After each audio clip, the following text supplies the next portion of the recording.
اللہم صلی علی محمد وعلی آل محمد۔ علی بھائی اگلا سوال ہے، علی بھائی نے بھی عام لوگوں کی روش پر چلتے ہوئے محمد بن قاسم فاتح سندھ سے متعلق بغیر دلیل کے الزام لگایا ہے کہ ان کا حملہ دنیاوی غرض کے لیے تھا، نہ کہ راجہ طاہر کے ظلم و ستم کے خلاف تھا۔ پلیز اس حوالے سے رجوع فرمائیں۔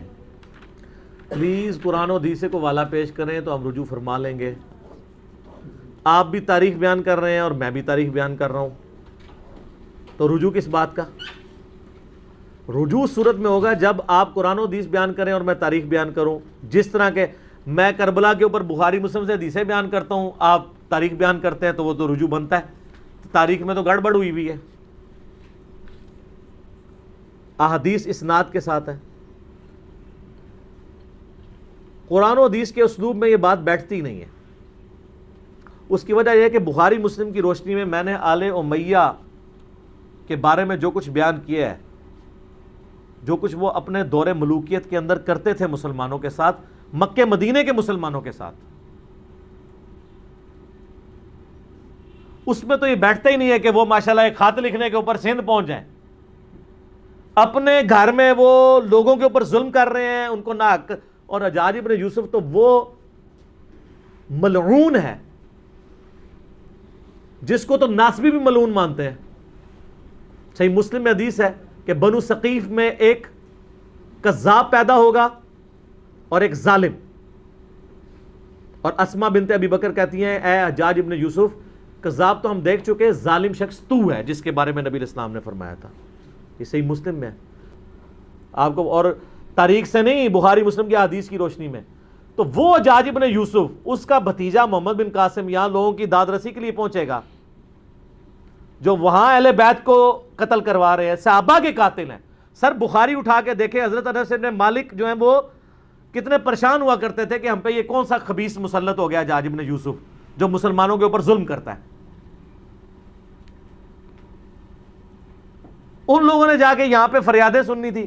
ہاں آپ کو کہانیاں کرا دی گئی ہیں، اب وہ کہانیاں، آپ جیسے نور الدین زنگی کا ایک کہانی والا واقعہ آپ کو بیان کر دیا کہ جی وہ یہودی حضور کی جسم مبارک قبر سے نکالنے لگے تھے، وہ ڈرامہ بھی بن گیا۔ اب لوگ کہتے ہیں جی علی بھائی کہتے ہیں غلط ہے، ہم نے تو ڈرامہ دیکھا ہے، تو ڈرامہ ہی دیکھا ہے جنا، اس کی تو سند ہی کوئی نہیں ہے۔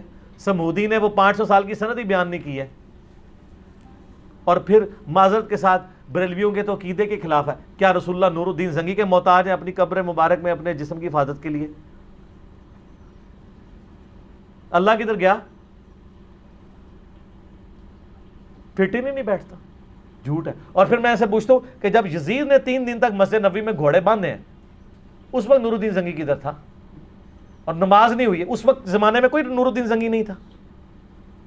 اور جب خانہ کعبہ پہ صحیح مسلم میں آتا ہے کہ چڑھائی کی حجاج بن یوسف نے، اور یزید کے دور میں بھی چڑھائی ہوئی اور خانہ کعبہ کا غلاف جل گیا، ایک دیوار بھی ڈیمیج ہو گئی، اس وقت کدھر تھا نور الدین زنگی؟ اور دنیا بقدر ایفٹ ہے۔ وہ ابابیل والا ایک ہی واقعہ ہوا ہے، بخاری میں حدیث ہے کہ قرب قیامت میں ایک کالا حبشی پتلی ٹانگوں والا کعبے کی اینٹ سے اینٹ بجا دے گا۔ اللہ نے دنیا بقدر ایفٹ رکھی ہوئی ہے۔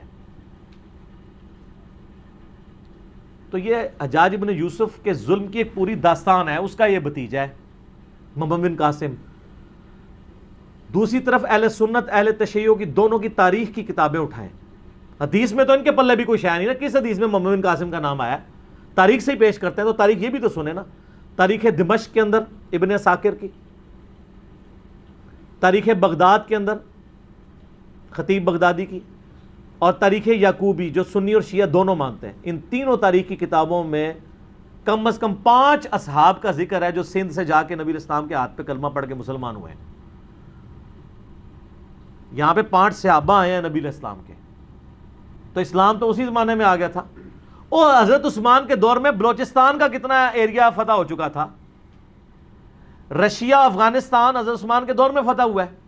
بخاری میں موجود ہے کہ ہم رومن اور پرشین امپائر جب گری، اس کے بعد وہاں کے لوگوں کو ہم نے ابھارا کہ ہم نے آذربائیجان اور یہ ساری فتوحات کرنی ہے حضرت عثمان کے دور میں۔ اسلام تو آ چکا ہوا تھا یہاں پہ، اور صوفیاء اپنے چکر میں ڈالتے ہیں ہم اسلام لے کے آئے، ناسبی محمد بن قاسم کو لے کے آتے ہیں جی وہ آیا تھا، اور وہ آیا اس لیے تھا میرے بھائی، وہاں سے جو اہل بیت تھے وہ اپنی جانیں بچا کے ہجرت کر کے سندھ میں آئے تھے، راجہ دائر نے ان کو پناہ دی ہوئی تھی، تو وہ کہتا تھا ہمارے بندے واپس کرو. اور سر آپ سندھ میں آج چلے جائیں، سندھیوں سے ان کی ہسٹری پوچھ لیں. میں اکثر کہتا ہوں اللہ کے بندوں، پاکستان کی ساری کتابوں میں یہ لکھ دینا کہ پاکستان جو ہے محمد علی جناح نے سیکولر سٹیٹ بنائی تھی، کوئی فرق نہیں پڑتا. آج لوگ زندہ ہیں جنہوں نے محمد علی جناح کی تقریریں سنی ہوئی ہیں، یہ عملی تواتر سے ٹرانسفر ہو رہی ہے. اور یہ کہ جی مسلمانوں کا قتل عام ہوا تھا، یہ کتابوں سے نکال بھی دیں تو وہ مسلمان تو نسل در نسل رہیں گے نا. کسی کی دادی مری ہوئی ہے، کسی کا دادا مرا ہوا ہے، جب وہ اپنی اولاد میں ٹرانسفر. آج بھی جتنے مہاجرین ہیں 70 سال ہو گئے، آپ ان سے پوچھیں وہ بتائیں گے کہ ہمارا، کوئی کہے گا میرا دادا قتل ہوا تھا، کوئی کہتا میرا پردادا قتل ہوا تھا. آپ 200 سال بعد بھی چلے جائیں گے نا، وہ بتائیں گے ہمارے ابا اجداد کو قتل کیا گیا تھا. اس کے لیے آپ کو ہسٹری کی کتاب پڑھنے کی بھی ضرورت نہیں ہے. تو جن اہل بیت کے ساتھ ظلم ہوئے نا ان سے بھی تو پوچھیں. اہل بیت میں سے سنی ہو یا شیعہ سید جہاں پہ بھی موجود ہیں، ان سے آپ پوچھیں کہ یہاں پہ محمد بن قاسم کیا لینے آیا تھا. وہ تو نہیں مانتے، وہ تو کہتے ہیں ہمارے ساتھ ظلم کیے، اور تاریخی کتابوں میں بھی موجود ہے. اور پریکٹیکلی حجاج ابن یوسف کا پورا کریکٹر ہے. اور سر جو اپنے ملک کے اندر 2 نمبری کر رہے ہیں اور دوسرے ملکوں میں جا کے ماشاءاللہ لوگوں کی حفاظت کریں گے، وہ یہ فٹ ہی نہیں بیٹھتا. تو سندھیوں کو پتا ہے کہ وہ کیا کر کے گیا. اور پھر آپ کو سب کو یہ پتا ہے کہ جب محمد بن قاسم نے سندھ کا وہ علاقہ فتح کیا تھا تو اس کے بعد آپ کو بتایا جاتا ہے کہ پھر بعد میں محمد بن قاسم کو واپس بلا کے جیل میں ڈال دیا گیا. یہ اس ڈرامے میں بھی دکھایا گیا جو محمد بن قاسم پہ ڈرامہ بنایا تھا پی ٹی وی نے. ہم یہ پوچھتے ہیں کہ محمد بن قاسم کو جیل میں نے ڈلوایا تھا، انجینئر صاحب کی ویڈیوز دیکھنے والوں نے ڈلوایا تھا، وہ جیل میں کیوں ڈالا گیا تھا؟ اس لیے کہ پیچھے خلیفہ چینج ہو گیا تھا. پہلے خلیفہ تھا عبد الملک بن مروان کا بیٹا ولید بن عبد الملک. حجاج ابن یوسف اس کا رائٹ ہینڈ تھا. حجاج ابن یوسف کو اس نے کوفے کا بھی اور حجاز کا گورنر بنایا ہوا تھا. لیکن اس کے ظلموں کی ایک داستان تھی، لوگ تنگ تھے. اس کے باپ نے وصیت کی تھی کہ ولید کے بعد خلیفہ بنے گا اس کا چھوٹا بھائی سلیمان بن عبد الملک. لیکن ولید کو بھی لالچ آ گئی، کیونکہ یہ تو ہے ہی لالچی دور ہے نا. جب یزید کے ابا جی کو لالچ آ گئی کہ میرا بیٹا خلیفہ بنے، تو ولید بن عبد الملک تو صحابی بھی نہیں، اس کو نہ لالچ آئے کہ میرا بچہ بنے. حالانکہ وہ خود بھی اس وصیت پہ بنا تھا جو اس کے بیٹے نے، ابے نے کی ہوئی تھی. تو سارے گورنروں سے اس نے بیعت لے لی کہ میرے مرنے کے بعد میرا بیٹا خلیفہ بنے گا. ایک گورنر تھا جس نے انکار کر دیا، اور وہ تھا عمر ابن عبد العزیز. وہ اس وقت حجاز کے گورنر تھے اور کوفے کا گورنر تھا حجاج ابن یوسف. عمر بن عبد العزیز کو جیل میں ڈلوا دیا ولید بن عبد الملک نے، گورنر ہونے کے باوجود. لیکن وہ ہارد العزیز شخصیت تھے، اس لیے اس وقت ذرا پروٹیسٹ ہوئے تھوڑے بہت، اور معاملہ انہوں نے ڈیلے کیا. اسی ڈیلے کرنے کے دوران اچانک ولید کی ڈیتھ ہو گئی. وہ اپنے اس مقصد میں کامیاب نہیں ہو سکا، اور الٹیمیٹلی اس کا بیٹا، اس کا جو چھوٹا بھائی ہے، وہ خلیفہ بن گیا، سلمان بن عبد الملک. سلمان بن عبد الملک جیسے ہی خلیفہ بنا تو اس کو یہ احسان یاد تھا کہ عمر بن عبد العزیز کی وجہ سے میں خلیفہ بناؤں.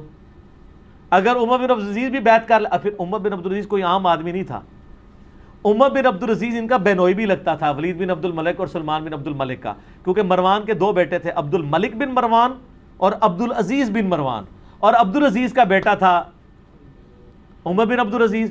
عمر بن عبد العزیز کی جو بیوی تھی نا فاطمہ، وہ ولید بن عبد الملک کی بہن تھی. تو ظاہر جیل میں ڈلوا سکتا تھا، مروا نہیں سکتا تھا. تو اس لیے کہتے ہیں کہ تاریخ انسانی میں اتنی پاورفل خاتون کبھی کوئی نہیں آئی کہ جس کا خاوند بھی 3 براعظموں کا خلیفہ عمر بن عبد العزیز، جس کا باپ بھی 3 براعظموں کا ملک عبد الملک بن مروان، اور جس کے 4 بھائی ولید بن عبد الملک، یزید بن عبد الملک، ہشام بن عبد الملک، یہ لوگ 4 بھائی اور یزید بن عبد الملک، وہ خلیفہ، باپ خلیفہ، 4 بھائی خلیفہ، خاوند خلیفہ، فاطمہ بنت عبد الملک. تو جب وہ خلیفہ بن گئے سلمان بن عبد الملک، سب سے پہلے عمر بن عبدالعزیز کو آزاد کروایا گیا. عمر بن عبدالعزیز نے کہا کہ جی سب سے بڑا کلپرٹ ہے حجاج ابن یوسف, اس نے ظلم کا بازار گرم کیا ہوا ہے, صحابہ کو قتل کروایا ہے, اس کے بارے میں حدیثیں بھی تھی. تو سلمان نے پہلا ایگزیکٹو آرڈر کیا کہ اس نے کہا جی حجاج نام کے جتنے بھی بندے ہیں, خالی حجاج نہیں, حجاج نام کے جتنے بندے کسی بھی حکومتی عہدے پہ ہیں ساروں کو جیل میں ڈالیں. سر ملوکیت پھر یہی ہوتی ہے, اس میں تو آرڈر چلتا ہے. پھر انہوں نے تھوڑے مزے لوٹے ہوئے تھے, پھر لاکھ اس کو لوگ دلیل دیتے کہ وہ ایک ہے, تو وہ دلیلیں تو پھر بادشاہ نہیں مانتے ہوتے, انہوں نے میٹر گھوم جائے تو گھوم جائے. انہوں نے کیا حجاج نام دے جتنے بندے نے سب نو جیل چ پاؤ, اور ان کے جتنے رشتہ دار ہیں نا جو جو حکومتی پوسٹوں میں ان کو بھی جیلوں میں ڈالو. تو محمد بن قاسم جو بھتیجا تھا اس کو بھی پکڑ کے جیل میں ڈال دیا گیا. یہ تھی ریزن کہ بڑے ابا جی ان کے جیل میں چلے گئے, یعنی اس کا جو چچا یا تایا تھا اور وہ اس کا سسر بھی تھا, تو محمد بن قاسم کو بھی جیل میں ڈال دیا گیا. تو یہ پیچھے ریزن تھی. تو انجام اس لیے ہوا تھا. تو جیل میں ڈلوانا اس بات کا ثبوت ہے کہ ان کے کرتوت کیا ہوں گے. تو اگر کسی نے رحمت اللہ علیہ کہنا کہ یار ہمیں تو کوئی نہیں, آپ تو یزید کو رحمت اللہ علیہ کہتے ہیں, تو اگر آپ حجاج کو رحمت اللہ علیہ یا محمد بن قاسم کو کہیں تو کوئی مسئلہ نہیں ہے. اللہ تعالیٰ آپ کا حشر یزید, حجاج ابن یوسف, محمد بن قاسم کے ساتھ کرے, اور میرا حشر اللہ تعالیٰ حسن ابن علی, حسین ابن علی, مولا علی, فاطمہ, عمار ابن یاسر, ابو بکر, عمر, عثمان کے ساتھ کرے رضی اللہ عنہم اجمعین وعلیکم السلام اجمعین. آمین کہہ دو, تانوں کو ڈر پہ گیا اے بہرحال جڑے ویڈیو ویکھن گے انہی جی آمین کہنے لگے جڑے رحمت اللہ علیہ کہندے. ٹھیک ہے, تو وہ رجوع والا معاملہ نہیں ہے, یہ قرائن بتاتے ہیں کہ یہ اس طریقے سے ایسے ہوا ہے. اگر کوئی حدیث ہے تو مجھے پیش کر دیں, میں رجوع کر لوں گا. اس پہ ڈاکٹر طاہر القادری صاحب نے بھی ایک ان کی بھی ویڈیو چڑھی ہے, انہوں نے بھی پورا یہ یعنی ساری تاریخ بتائی ہے. خالی میرا تفرد نہیں ہے اس مسئلے میں کہ میں اپنی طرف سے بیان کر رہا ہوں. باقی آپ سندھیوں سے جا کے پوچھ لیں, وہ سندھیوں نے تو اتنی ویڈیو شیئر کرائی ہے کہ وہ ہر جگہ پہنچی ہوئی ہے کہ یار پہلی دفعہ کسی داڑھی پگڑی والی بندے نے ہمارے حقی کو بات کی ہے. خام خواہ مطلب ان لوگوں نے اس کو ہیرو بنایا ہوا تھا, اس نے تو ہمارے ساتھ یہ کیا ہے. ادھر میں یعنی کافروں کی نہیں بات کر رہا, مسلمانوں کی. ٹھیک ہو گیا, کتابوں کو دیکھیں, کتابوں کو, دین کو فالو کریں.